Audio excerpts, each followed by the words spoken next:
Galerinha, aqui é o tio Felipe na sua timeline. Vamos aprender com o método Teresa Castro a tocar o som do tambor na flauta doce soprano. É isso mesmo. Como que é o som do tambor mesmo? Tum, tum, tum, tum, tum, tum.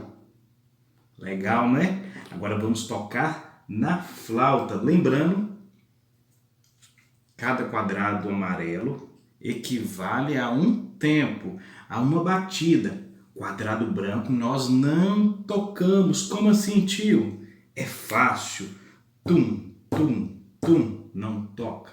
Tum, tum, tum.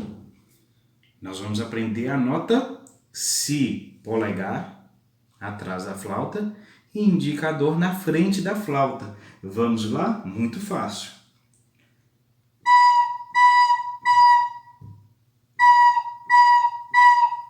Aprenderam? Amarelo, nós tocamos.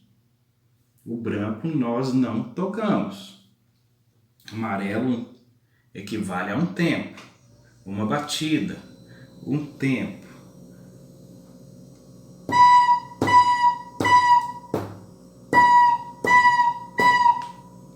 Vamos mais rápido?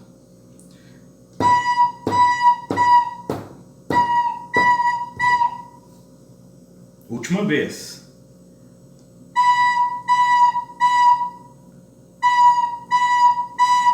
É isso aí, galerinha, ó. O som do tambor. Um beijo com queijo.